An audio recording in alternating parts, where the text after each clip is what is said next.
Hi, everybody. Welcome to the Steve Kenyon Podcast. I'm Steve Kenyon. Thank you for joining us. We've got a lot to get to. We'll take a look back to the Fort Worth Stock Show and Rodeo, Fort Worth, Texas. The rodeo in Rapid City, South Dakota came to an end over the weekend. The rodeo in San Antonio celebrates its 75th anniversary starting this week, running all the way through February the 25th. Got a couple of really interesting feature interviews for you, two of them this week.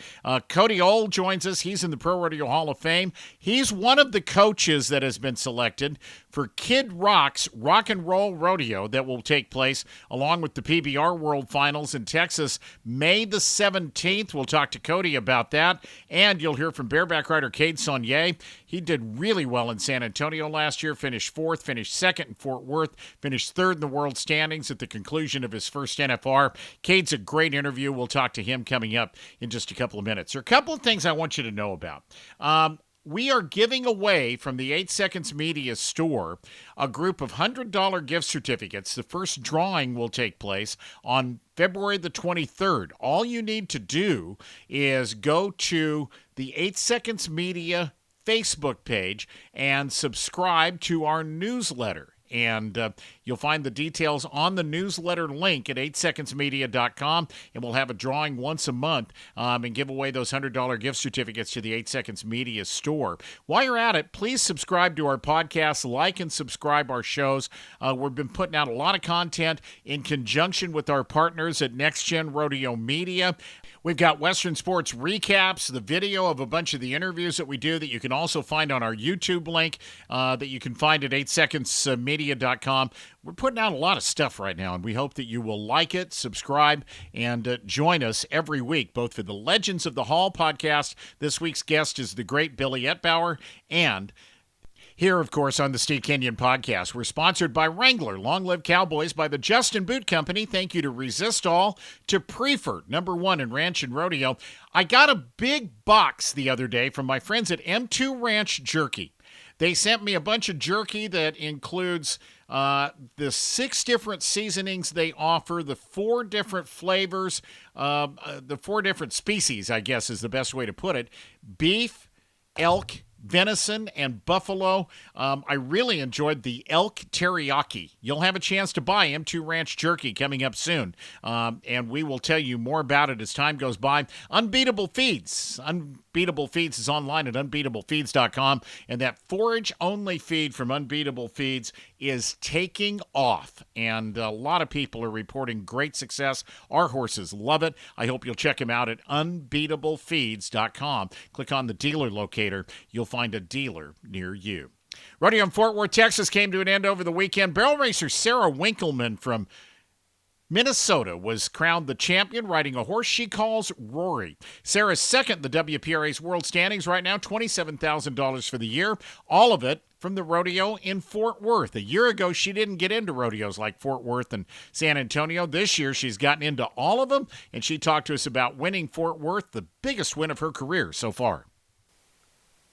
Yeah, I was thinking a bit about that, and I agree that it ranks right up there. Tell me, before we talk about that, I got to ask you about your background. I mean, you're all set up like you're the one that ought to be doing the podcast here. Tell me about where you're at and how you got that beautiful site in the background there. Yeah, I'm here at Olson Equine, and when Lee found out that we were doing a meeting with you, he said, well, we've got to do it the right way. And so he has me sit up here in his little recording studio. Wow. Lee's got a cool recording studio. I like your backdrop better, and I like my backdrop, to be honest. So that's a beautiful picture. Sarah, let's talk about your trip to Fort Worth this year. Take me to the semifinals, the fastest run of the rodeo, a 16:26. What was that night like? That was hard to put to words. It was a very exciting run. Everything came together just right. I knew that I had to send him a little harder than we went in our first couple of rounds, and my horse Rory, he really showed up for me. And then in the finals of 16:40, that, again, one of the fastest times in the rodeo. Where were you on the ground? Did you kind of know what you needed to do? How did you handle that championship round night? Championship round, I was first out. So again, I just had to go for it as I did the night before. And again, like you said, he had another great run, one of the fastest runs of the entire rodeo. I wasn't sure it was going to be enough, since I had run 26 the night before and there was some just behind me. But it turned out to be just what we needed. Well, in the night before your 26, there was a 29 run. I mean, it had been fast, I think, toward the tail end of that rodeo. It looked to me like they did a good job on the ground the whole rodeo. I thought so too. Yep. Sarah, tell me about your horse, Rory. Well, he's 9 this year. He is a horse that I've raised from a baby. All my heart's completely connected with him. He's my best friend. And so, yeah, raised him, trained him. He had a standout futurity career. We tried our hand at the rodeos, and that was kind of a seamless transition, and he's just kept on excelling. Two questions about him. Did you futurity him, and what are his bloodlines? What's his breeding like? I did futurity him as a 5-year-old horse. His sire is Streakin' to Fame, and he's out of a barrel racing mare that I had, who's by Perks Alive, and check the charts. You just missed going to the national finals last year. You were in the top 15 a lot of the year, just missed that spot at the tail end of the rodeo season. Obviously, you just gave your hopes for 2024 a huge jump start. I looked at the WPRA's website right before this interview, and you were second in the world standings. What's it going to take to get over the top? Obviously, winning rodeos like Fort Worth is a big kick. That's true. Last year, I didn't have any of these opportunities. I wasn't invited to any of the building rodeos aside from Rodeo Austin. And I didn't get anything done at Rodeo Austin. So I just fought it out all summer the hard way. Sarah Winkleman finished the year last year 16th in the WPRA's World Standings, won over $91,000, just missed their first Wrangler National Finals rodeo. Number 2 right now, Damian Brennan from Australia won the bronc riding at the rodeo in Fort Worth. Brennan made a 91.5-point ride on a great horse. Sammy Andrews, James Andrews, all or nothing. Bronc riders love that horse. Yeah, that's a great horse of Sammy's. It bails out of there and jumps and kicks and gives you plenty of time to set your feet. And, yeah, like you said, every time you have that horse drawn, whoever has it, you got a pretty good shot at winning the rodeo. What is it about that horse, Damien? Why is that horse responsible for so many big scores? He doesn't travel far, I think, is a big thing, and he stays nice and close to the buck and shoots and jumps really high in the air and kicks really hard and makes our job as a cowboy. We can really show off and let the judges, judge. We can show off and make a good spur ride on a horse that does that, and it allows us to get our spur ride marked quite a few points. Yeah. San Antonio next. You got on another great horse in the short round in San Antonio last year, horse of the year named Womanizer from the Cervies. But you had good success in San Antonio. Was last year your first trip to San Antonio? Or had you gotten in there before? That was my second. Your second? I was there my rookie year as well. Yeah. Tell me about San Antonio from a contestant standpoint. Yeah, it's another great rodeo. It's kind of similar to Fort Worth. You have them brackets, and then there's good money to be won there. And same deal, you're getting on the best bucking horses in the world there and riding against the best cowboys. And, there's a lot of money to be won there. You can find our complete interviews with both Sarah Winkleman and Damian Brennan, along with several of the other interviews we've done this week on our 8 Seconds Media YouTube channel. Damian Brennan, who qualified for his first NFR last year, won a couple of go-rounds. Remember, it was Aussie night twice. If Brennan won a round, so did Kai Hamilton at the NFR last December, the champion of the Fort Worth Stock Show and Rodeo. A couple other highlights from Fort Worth. Shad Mayfield's won almost $70,000 after his win in Fort Worth. Mayfield, if you read the article on ProRodeo.com, battling some hip issues and still found himself winning Fort Worth and has a big lead right now in the PRCA's world standings. Congratulations to bareback rider Rocker Steiner. Steiner won first every time he put his rigging on a horse at the rodeo in Fort Worth. He got on 4. He won first every go-round, 92.5 in the championship round. His second straight Fort Worth Stock Show and Rodeo title. Breakaway roper Danielle Lohman, a big winner in Fort Worth. She set an arena record with a 1-6, came back with a 1-8 in the championship round. All the results at ProRodeo.com. Rodeo Rapid City, the PRCA's 5-time and reigning large indoor rodeo of the year. The champions included Leighton Berry from Texas in the bareback riding, 88.5. Alan Bohr from Utah, 86.5. In the bronc riding, 20-year-old Jackson Ward was 87 to win the bull riding. World champion Monty Lewis won the tie-down roping with the time of 8.4. Those are some of the champions from the rodeo in Rapid City. Lake Charles, Louisiana, the Southwest District Fat Stock Show and Rodeo. Cade Saunier made an 89-point ride on a Brookman horse called Lonesome Smile, won the rodeo. And Saunier right now 22nd in the PRCA's world standings after a great first trip to the National Finals rodeo. Here's part of what Cade Saunier had to say about that win in Lake Charles.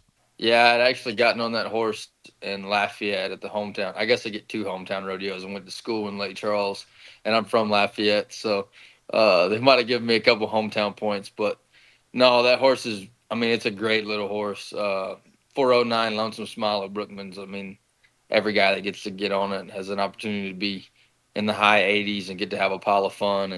And she's pretty honest and does just about the same thing every time. And, I mean, it's one of those that when you see your name next to it, you're not 100% sure that you're going to win first every time just because it depends on what rodeo you're at, but you know you're dang sure going to have a ton of fun.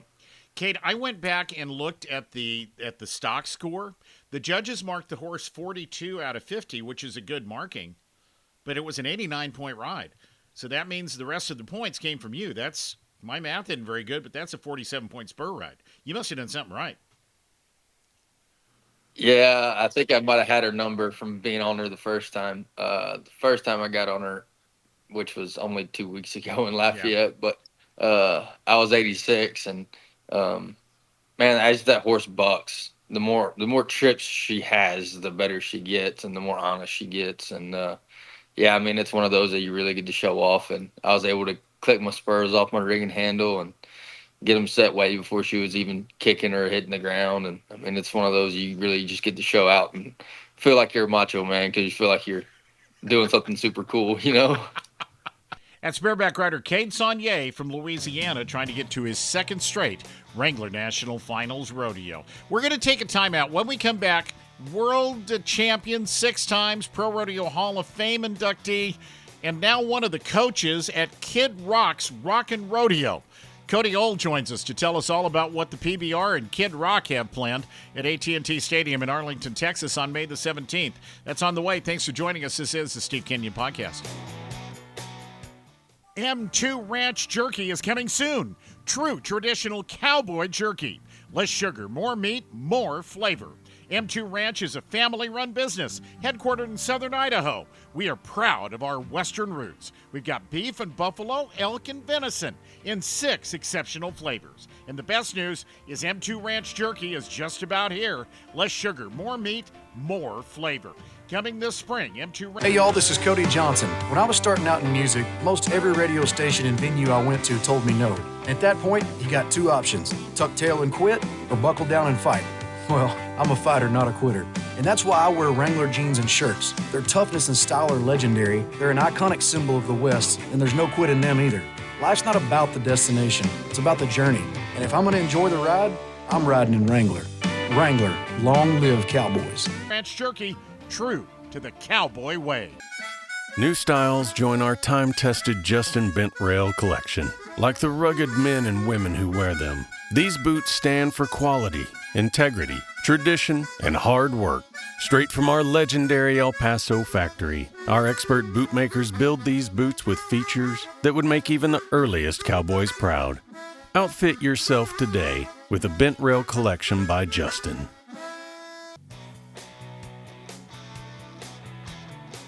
Professional bull riders held their second major event of the year over the weekend. It was in Sacramento, California. 19-year-old Leonardo Castro Ferredo rode all 4 of his bulls, ended up winning the event, his first Unleash the Beast title. Because it was a major, the money was big. The points were doubled, 220 points. He jumped from 47th to 10th in the PBR's world standings, won $119,000, almost $120,000. Congratulations to the 19-year-old from Brazil, Leonardo Castro Ferreira. You will be hearing more about him. May the 17th, just prior to the PBR's World Finals in Fort Worth, Texas, at AT&T Stadium in Arlington, Texas, there is a big event planned. It is the first ever Kid Rock's Rockin' Rodeo. Kid Rock took to social media to tell us about it. Hey, PBR fans. Kid Rock's Rockin' Rodeo is coming to AT&T Stadium May 17th in conjunction with the PBR World Finals. It's rodeo reimagined in a team format, head-to-head competition, and a full concert from yours truly.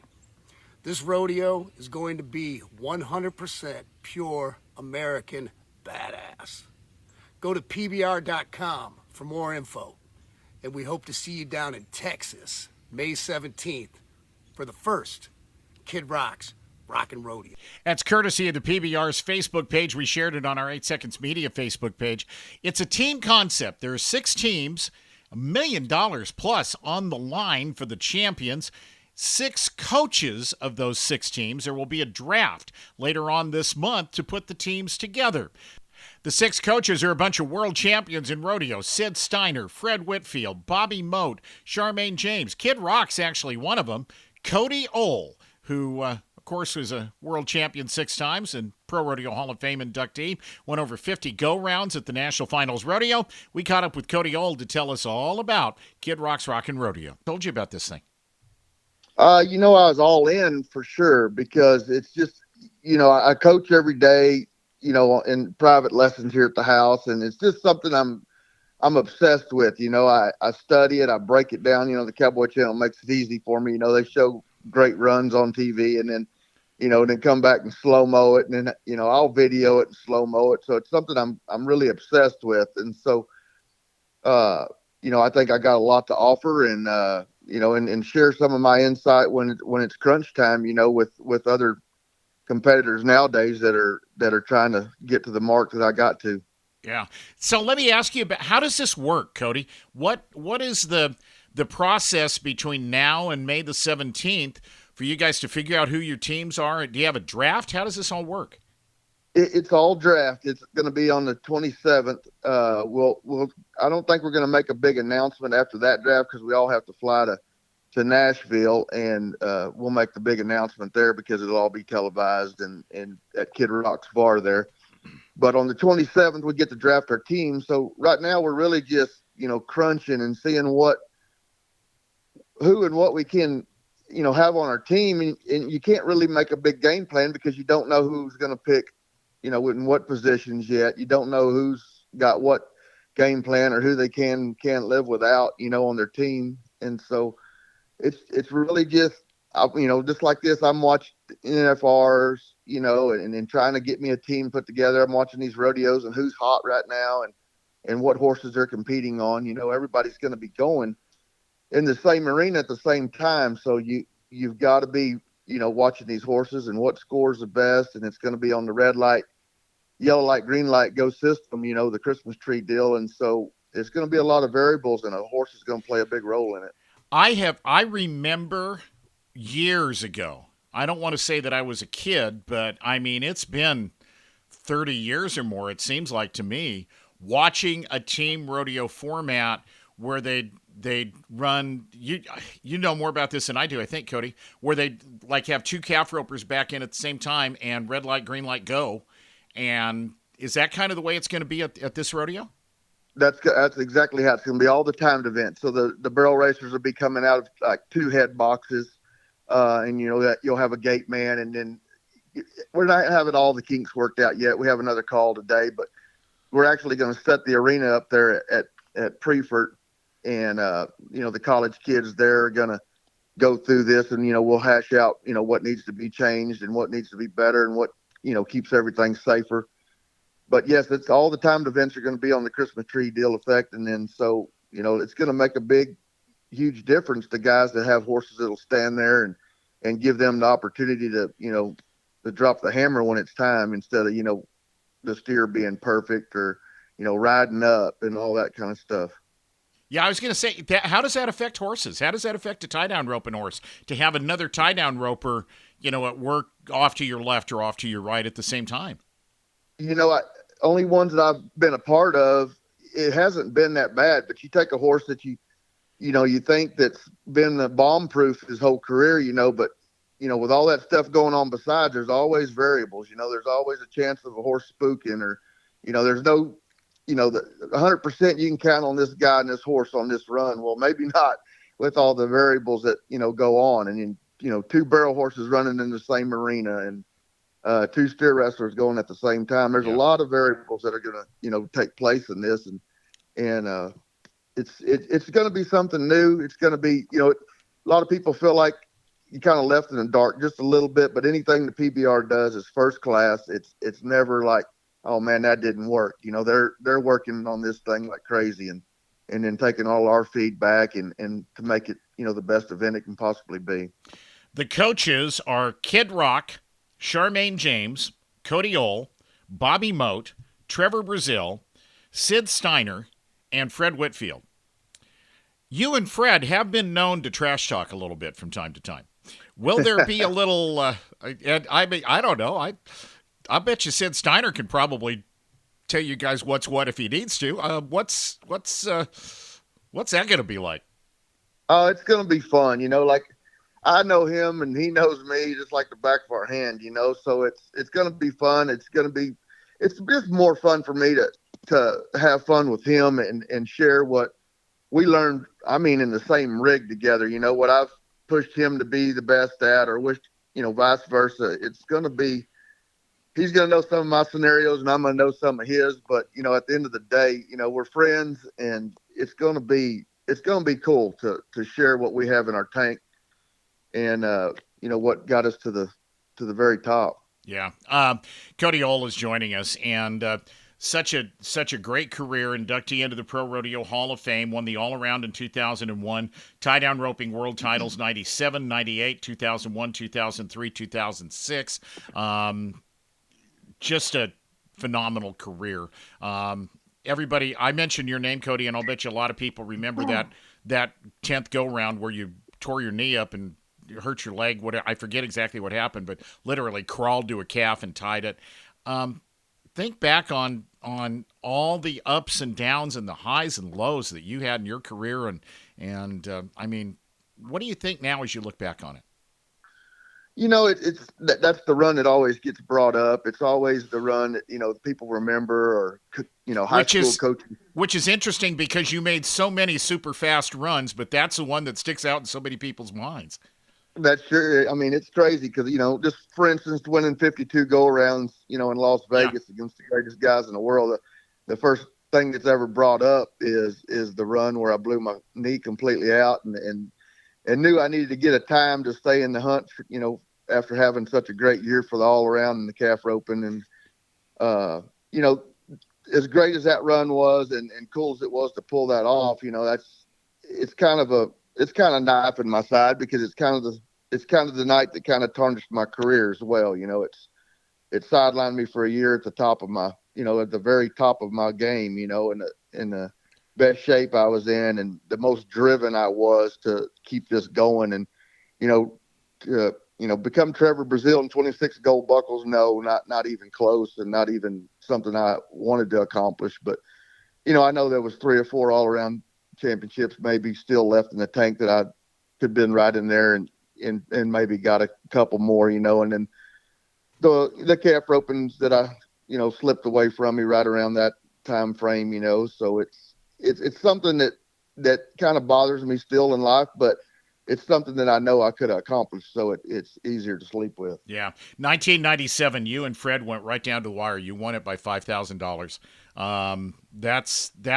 I've always thought and you can tell me if you agree or disagree. I always thought that the tie down roping, maybe more than any other event for decades now, has been the event where we got the rivalries, where we got the matchups, where we got the head to head. And Cody Ohl and Fred Whitfield was one of the best of the head to heads. I mean, to me, the head to head with Fred was, I don't think there'll ever be anything that comes close to it. I mean, you're talking about two guys that rodeoed in the same rig together all year long, go to Vegas. A couple of times we went together, like he knew what made me tick. I knew what made him tick. I knew when he was going to step up to the plate, and he knew when I was serious about stepping up to the plate, so we fed off of each other's energy. We tried to bring energy to the sport that's been our whole life. It's what we gave 110% of us, our whole life to get to the top. And then you put the best two guys at the time in the same rig and have that, there's no slumps. There's no up and downs. It's like, it's every day we're winning, it's something we carried into the finals. We carried into our match opens. We carried it into our everyday, private lessons. It was just running through us, nonstop. Cody, what are you doing today? I'm actually work for Jerry Nelson's Frontier Rodeo Company, which is a 9-time PRCA Stock Contractor of the Year. We have a barn full of horses. We got about 15 head here right now, and Blake, my middle son, is here working for me, and we're just training horses. It's there's a lot of big money out there to be won nowadays, and our goal is to produce some of the top end breakaway horses, calf horses, and if they don't make that, it's on the team roping with them, or whatever they fit. And so it's my full-time job, and I don't do anything else. It's we go at it hard every day here, and so it's a huge blessing. I never thought I'd walk straight again. I never thought I'd ride a horse again. I never thought anything to do with what's been my whole life would be my life again. And yeah, he believed in me, and God believed in me, and got my health back. And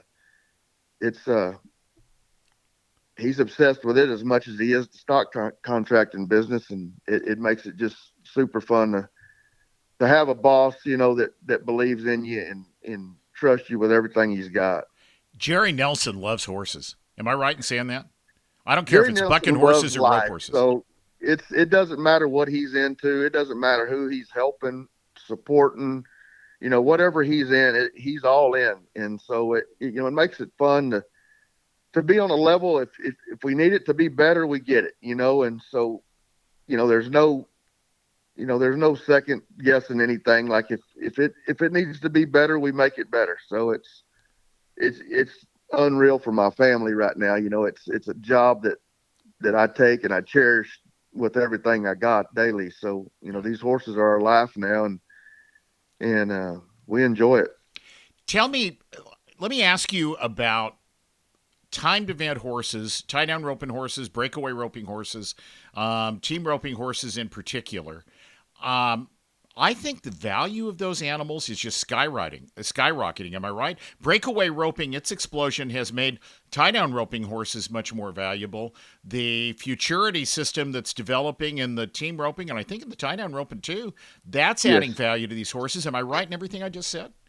Yes, you are. And then, with the incentive programs for these studs, you're getting those guys that own these nice studs, you're getting their involvement as well. So it's making it huge for everybody right now. And like I said, the prices are higher than they ever been. The reject cutters, the reject reiners that we all like to kind of get our hands on, they went from, $10,000 or $12,000 to, the better end of those. It's still a gamble, but all the hard work's, kind of out of the way. Those horses are costing anywhere from 25 to 50 grand before we even, start them in the roping pen. So, there's guys giving 200,000 for calf horses, or, $500,000 for barrel horses. The market's crazy right now. And, I honestly think a lot of this is, the money's a lot better, but I think us not shutting down and doing all the things everybody else did during COVID, it's just, it's got everybody's eyes open that, what rodeo's all about, and it's got everybody involved. Yeah, I agree with that. I agree with that totally. Cody, you've been hard on your legs through your career. The incident that we talked about at the NFR, and then 2 or 3 years ago, you had a real scare. How are you feeling? Is everything good? Is everything healed up? I'm as healthy as I probably have, other than a fake hip and the meniscus in my right knee. It's still completely gone, but it doesn't give me any problems. My hip replacement was a game changer. They was trying to tell me at the end of my career I was needing to have back surgery and, all that stuff. And, really it was just my hip was bad or going bad and was causing all that. I ride, 8 or 9 horses a day now, and I get off and it's just like I got off the first one of the day. So, the blowing the meniscus, it changed my life. I was at the time, I wasn't in very good health. I was making some poor decisions. I wasn't dealing with, being done with rodeo. I wasn't done with the, what's been my whole life, what's fed me, what's supplied for my family. And, I gotten overweight and I was drinking a lot. And, it was, it boils down to, it was God's way of showing me that it can all be taken away just as fast as he blessed me with it, and so anyway, I ended up blowing that meniscus in my right knee and then had it drained a couple of times. And the second time I had it drained, it was life changing. I didn't know my name 2 days later. I didn't know where I was at.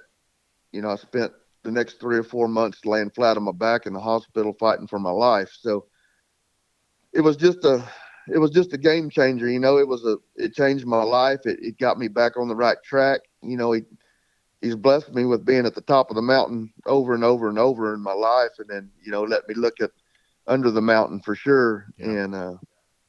And today I'm just blessed to still be alive, to be here with my family and just enjoy, all over again, what's been my whole life. And just, it was all in his plans, and he dang sure got my attention, and here we are today, and getting back to what's been, that's fed me, and now it's getting to coach and be a part of something so great. Yeah, that's a testimony you can hear in any cowboy church service, any Sunday morning, in any rodeo you go to. I don't know if you share it at your schools and your clinics and all that. I know you're doing some teaching too, right?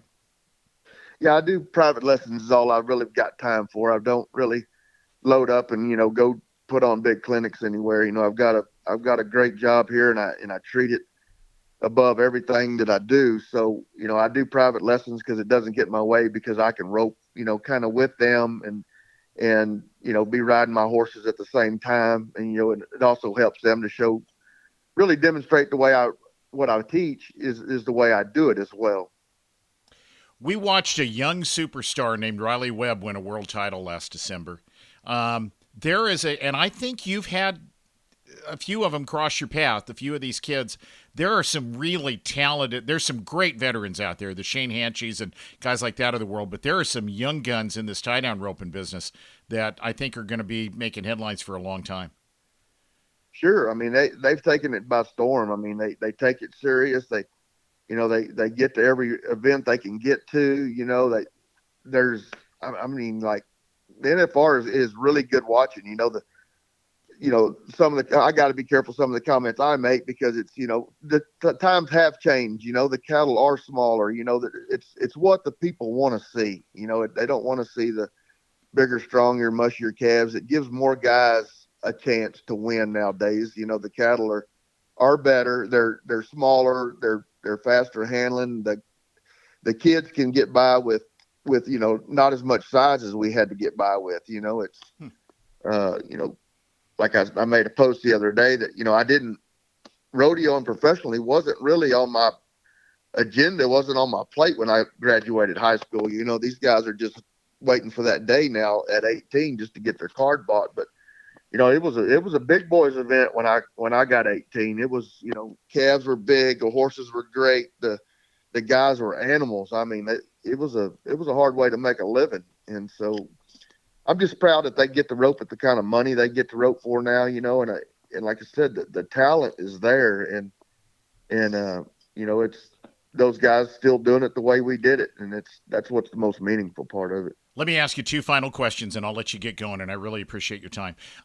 Reflect back. You mentioned horses. I'm pretty sure I know the answer that's going to come to this question, but was there one greatest horse that you had a chance to ride? You rode a bunch of good ones. That's one of the main questions I get asked, it's not, it's something that if I have that perfect horse, I knew I was unbeatable. It was just that perfect match. And I won 5 world championships, and 2 of those were on the same horse, but the rest of them were a horse that, some guys were done with, they thought were done. And I just took the way I do things and fixed a couple of them and, bounced my way back with them. And they all had a special role that year, and to narrow it down, it was, Pearl was unbelievable, to not get a world championship on her, and I got kind of robbed out of the one in 2013, but, she was just unreal. She gave me everything she had day in, day out, the only one in the trailer. And that's kind of how it was my whole career.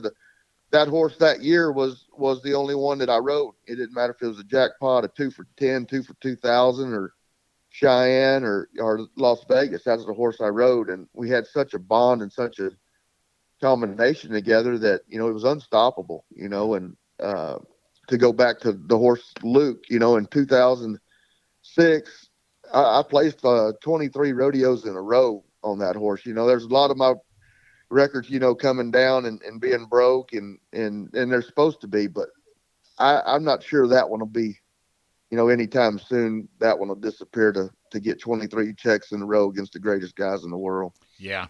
Wow. It's part of the joy for me of watching rodeo is watching the great timed event horses and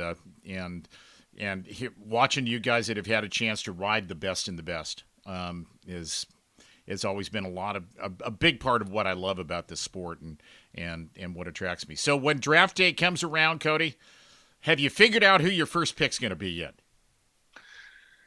Yeah. If you get a chance to. Yeah, it's really going to boil down to where you draw up in the 6th, to get your first pick.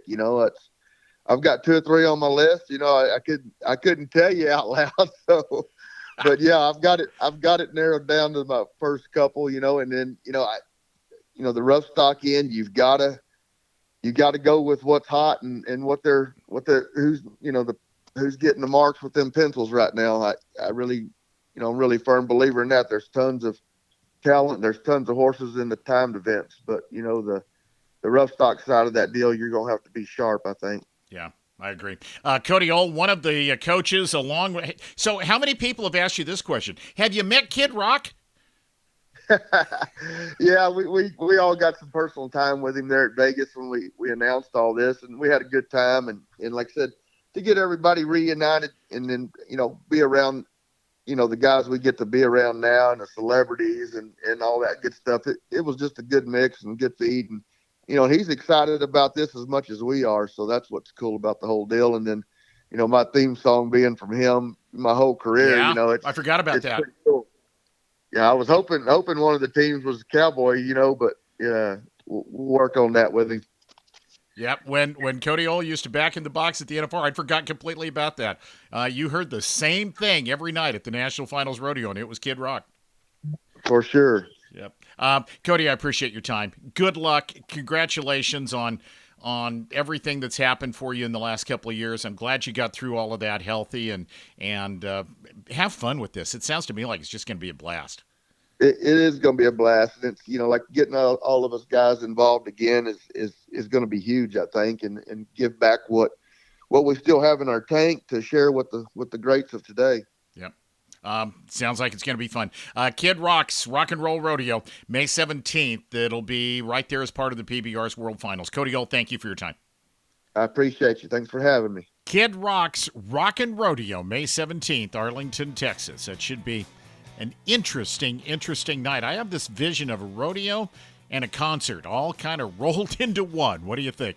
We will hear more about it as time goes by. They're actually announcing assistant coaches, and I understand that's going to be a pretty impressive list sometime during the course of the next few days. Thanks for joining us for the Steve Kenyon podcast. I am Steve Kenyon. We're brought to you by Wrangler.